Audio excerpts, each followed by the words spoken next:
Welcome to the SPEAKPact podcast, where high-performing speakers and the producers who hire them merge to give you the insider secrets to the lucrative speaking industry. Antoniette Roze, your podcast host and celebrated speaker agent, unveils insider success strategies. Discover a nexus of thought leaders and bookers, maximizing your potential in each and every episode.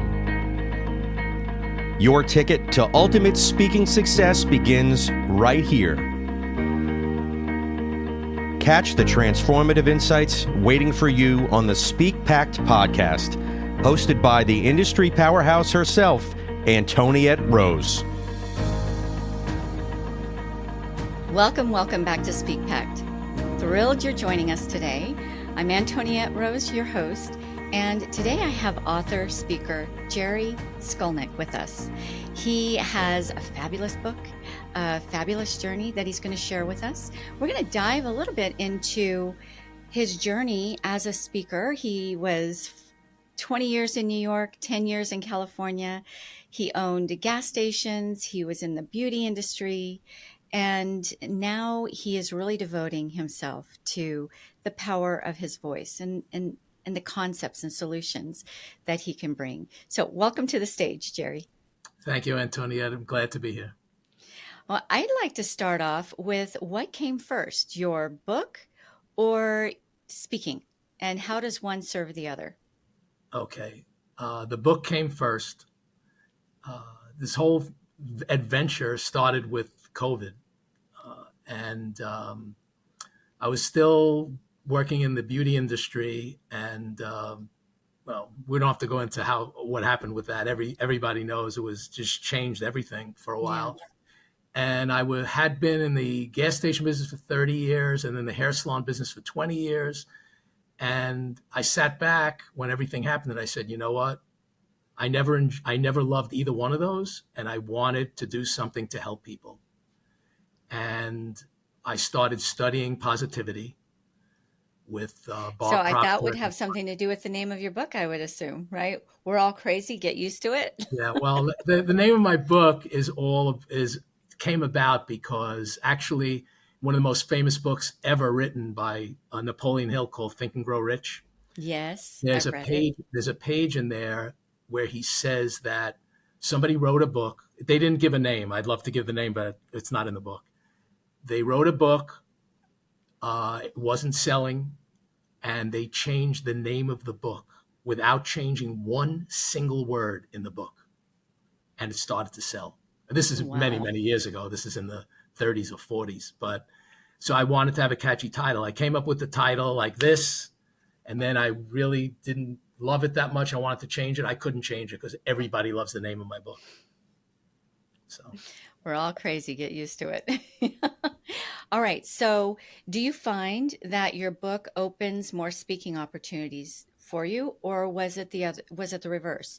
No. Speaking. Okay. No, yes. Sure. The book is what does it. There's no question. Because my book is all about turning negative beliefs into positive beliefs. There's not a complicated sentence or a controversial sentence in the book. It's all about the things that I learned when I started studying positivity under Bob Proctor and then Brian Tracy. I mean, everybody knows Tony Robbins, but very few people know Bob or Brian. I know them. And okay, that's okay. Well, anyway, so I just, after doing this, I said, I have a BA in English. I write really well. I might as well write a book. I have enough material to write a book, and I did. And I don't want to brag or anything, but I didn't even find it that difficult to write the book. I mean, it just came out of me like that. And my book has many, many chapters, 43 chapters in a 116-page book.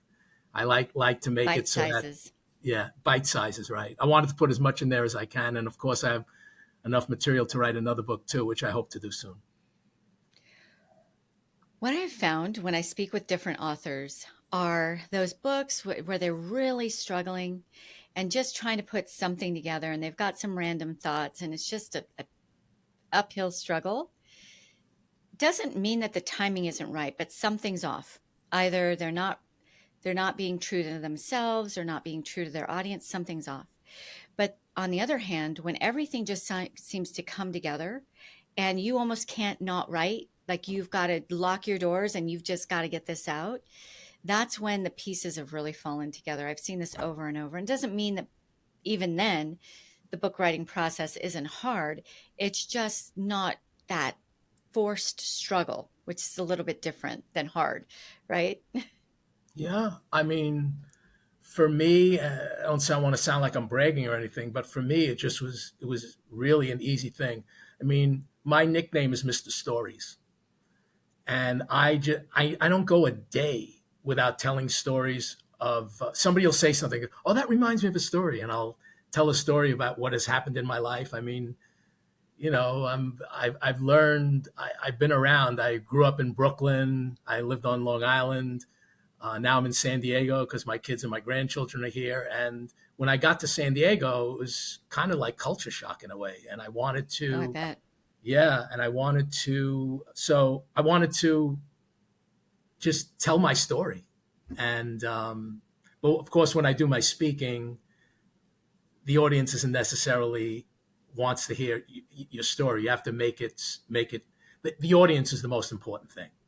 I mean, Right. It needs to serve them rather than Right. yourself. But That's stories are how we connect, right? And I always encourage my speakers to have a story bank. When things happen, have something on your phone where you can talk into it. There's Evernote, there's Trello, there's so many free tools out there, Dropbox, right? Put your notes in so that then you can organize them. And you've got those stories to draw from for different audiences, for different situations. If you're going to write a book, right, it's all there. And you don't have to say the play by play, but just something that prompts you to remember that thing happened and a milestone came out of it, or a realization came out of it. That's how we connect. So it's not about us. It's about us connecting to the real lives of those that we're looking to impact. Since you have dove so deep into the power of the mind, the power of how the effects, right, of how we think, can you tell me a little bit about some of your own strategies that you've utilized when you're maybe getting on a bigger stage than you're used to, or trying to get into an engagement that might feel a bit beyond, you know, what you've done before? Like, what are some resilient mindset strategies that a speaker can utilize? Number one, to not give up, because the successful speaker is the one who doesn't give up. Tony Robbins can attest to that, right? And number two, to not let really great opportunities go by because maybe you don't feel ready.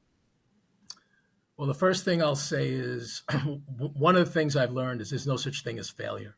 Failure is only when you quit. Failure is only when you quit. Yes. Yes. Failure is just feedback.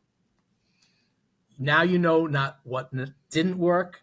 Now you have to try something else. And if that doesn't work, try something else, and on and on and on until it does. And the best example, I don't think anything could beat this, is Thomas Edison. Mm. He failed at making the light bulb like 10,000 times. People used to come over to him all the time and ask him, why does he keep doing this? And he would simply say, I just found another way not to do it. I found another way not to do it. And he just kept doing it.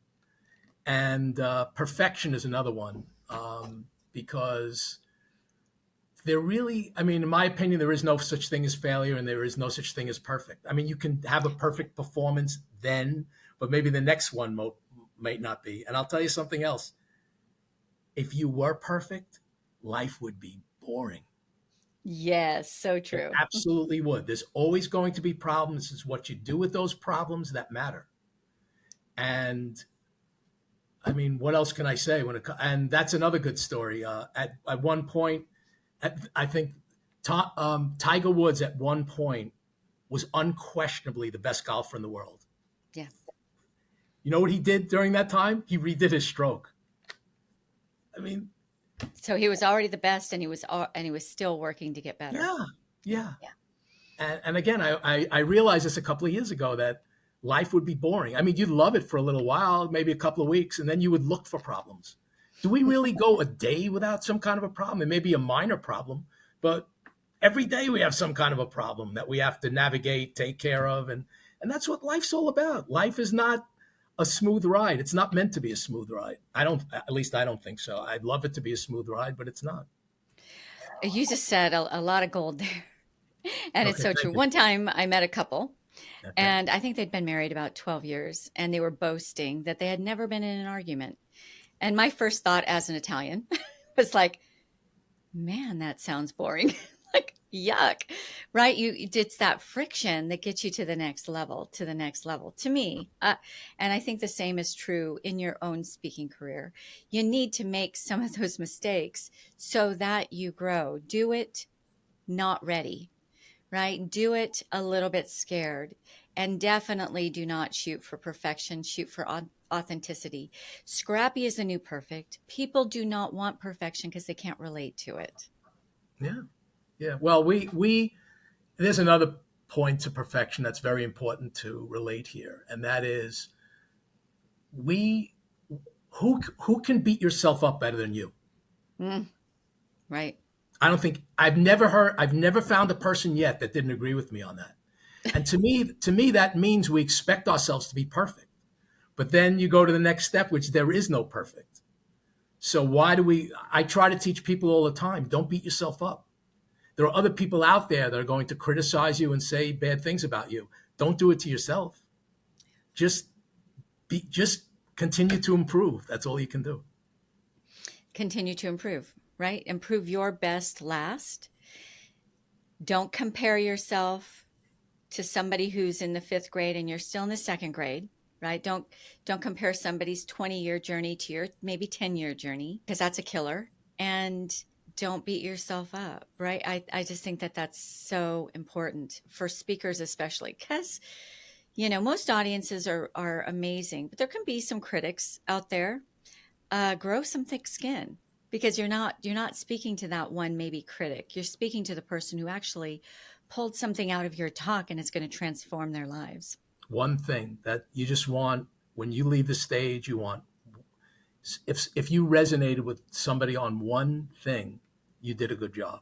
Yes, that could change the whole trajectory of somebody's journey. Yeah, that one thing, that one person's life. You have to also realize some of these critics are just jealous. They're just jealous that you're up there doing your thing, and they need to criticize you. So you're right. It's going to bother you. We are human, but you just have to do the best you can. That's another thing I say all the time. When I was back in New York, and everybody would come over to me, and I'd say, listen, just do the best you can every day. That's all you can do. You can't do anything more than that. Yeah. Yep, absolutely. So when you were writing your book and when you speak, are you speaking to that one person, or are you speaking to a crowd? Who are you writing to, and who are you speaking to? I'll just say it this way. The more people I can help, the better I like it. So the bigger the audience, the more I like it. I just talk to myself. We're all going to get nervous. Let's face it. You're talking in front of a lot of people. You're going to get nervous. But I just say to myself, it's just a human. If you didn't get nervous, you're not human. There's like something wrong with you if you're not nervous. But what I say to myself, because I am 71 and I've been around, and same thing. I say the same advice to myself. Just do the best you can. Are you going to screw up sometimes? Of course. Is every time you get up to speak, or maybe some people might not like something you wrote in your book, even though it's not controversial or complicated? Of course. But you have to concentrate on the fact that you're helping the people that you're helping. And you can't let it bother you too much. It's going to bother you, but let it bother you too much, the people who criticize you. Because it's always going to be. You're going to have some critics, I would think. So, the key to life, I believe, is turning all your negative beliefs into positive beliefs. It's so crucial that you do that, because you could put a positive or a negative spin on just about anything. So why not put a positive spin? I've been doing that for a number of years now, and it's changed my life immensely to continue to try and put a positive spin on just about anything.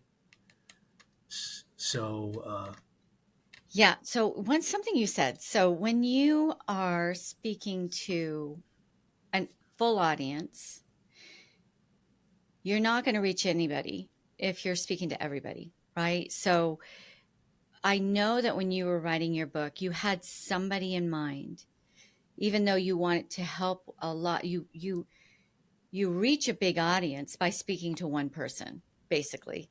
If you speak to a big audience, you basically reach no one because nobody feels understood, heard, or like you actually have the solution for them.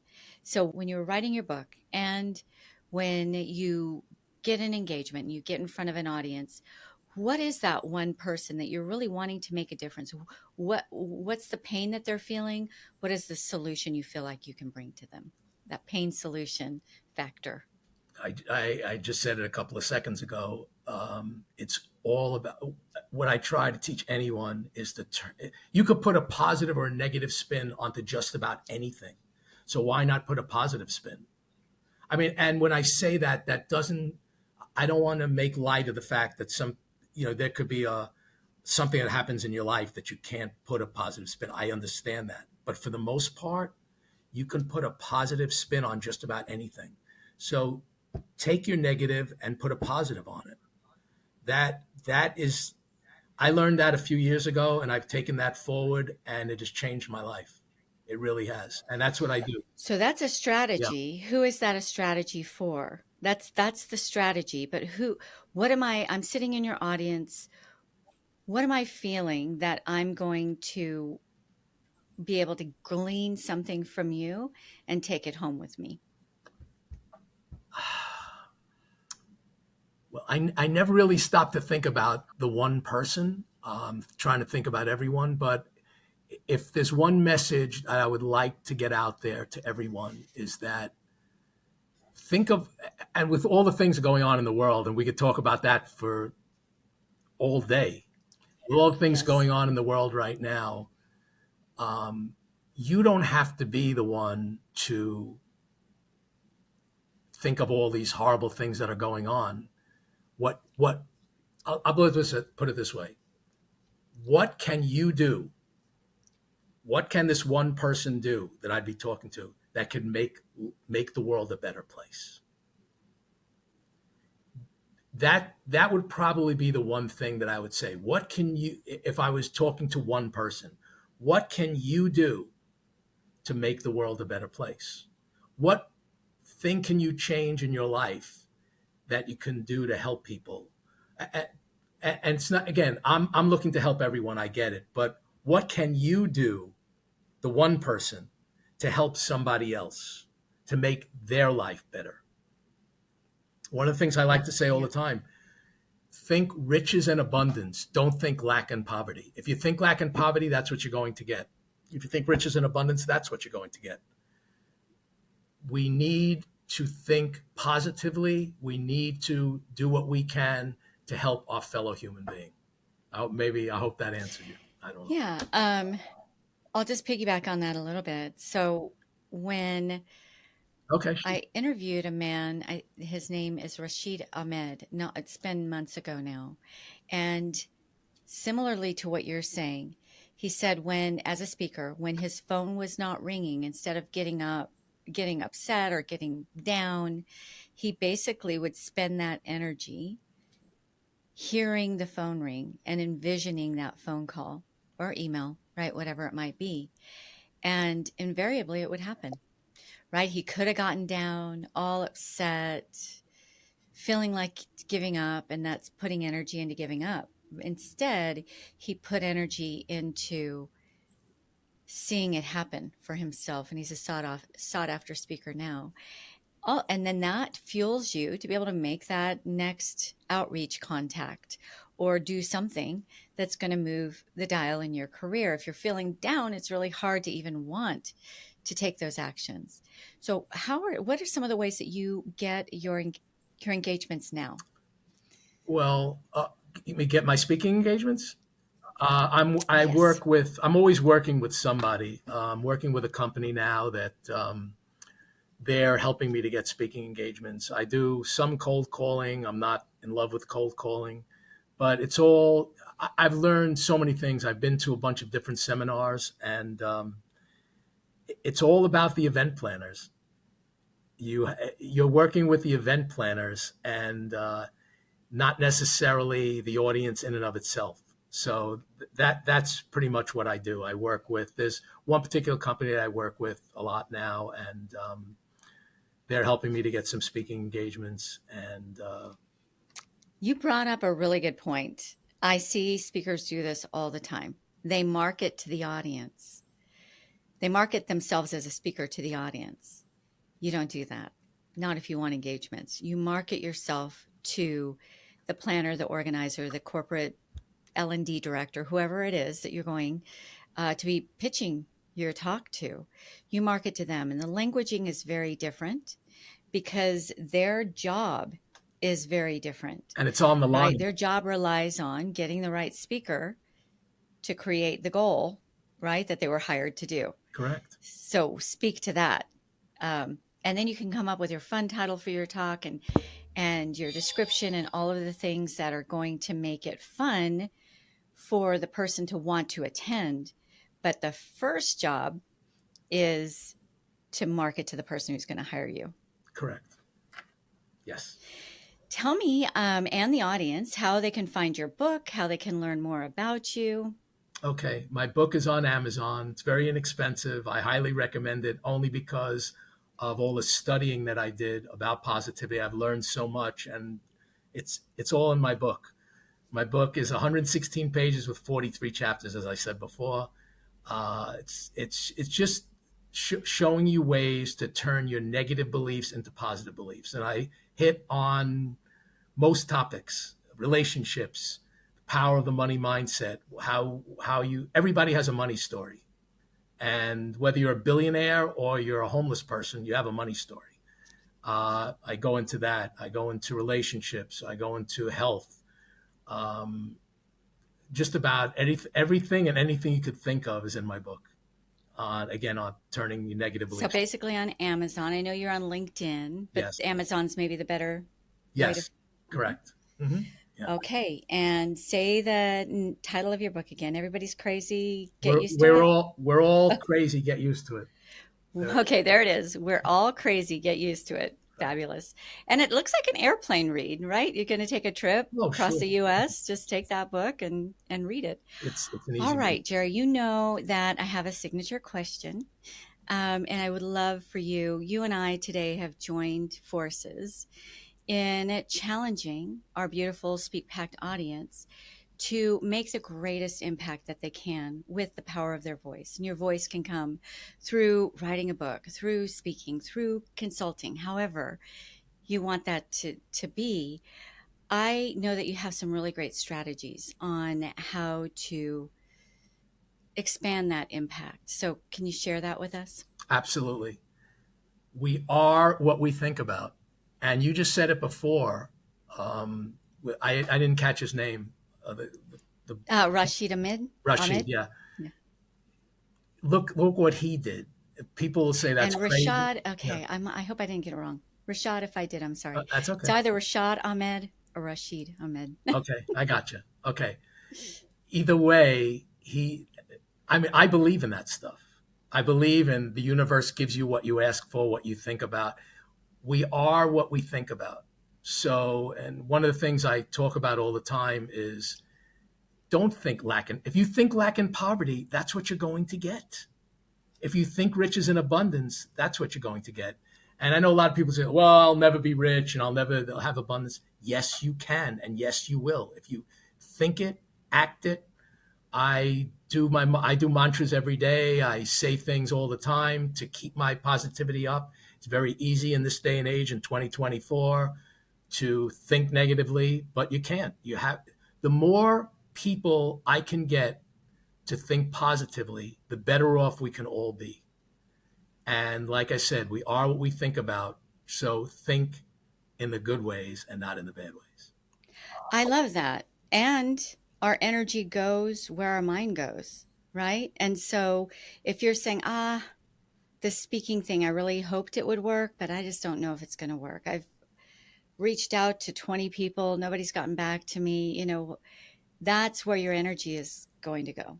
Well, let me say two quick things. One, Yeah. for anybody who does not know the story of Sylvester Stallone, whether you like him or don't like him, check it out. When you don't quit, you don't give up.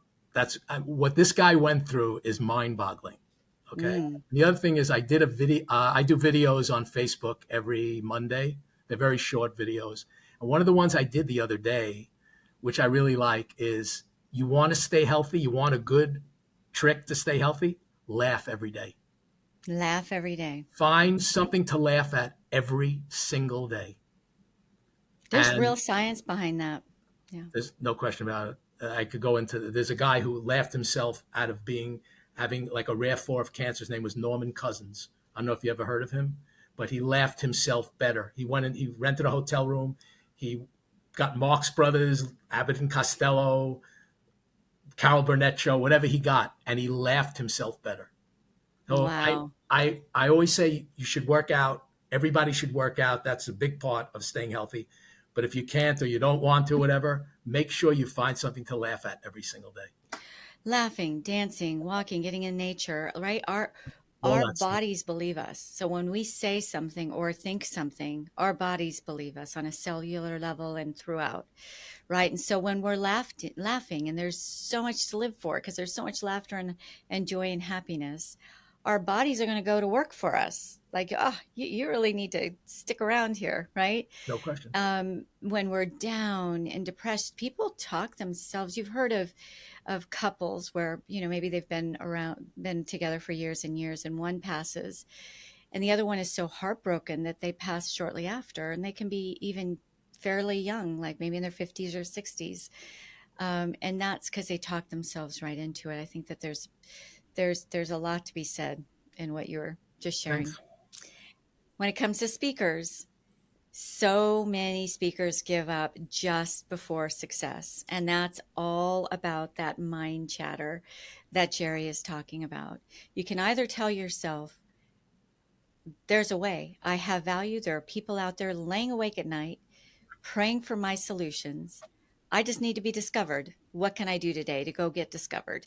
Yeah. I mean, the reason I'm doing this, I had a brother and my mother who were incredibly talented. And I'm not exaggerating one iota. My mother could have been an opera star, not only an opera singer, an opera star. She didn't do anything with it. My brother was a great musician too, didn't do anything with it. I just feel this is what drives me to do something to show, to help people. Yes. All right. Well, on that beautiful note, we will say ciao, ciao for now to our beautiful SpeakPact audience. Thank you for being with us. Give us flowers by liking, sharing. There's somebody else out there who needs to hear this message. So post it forward. Go look up Jerry Skolnik's book.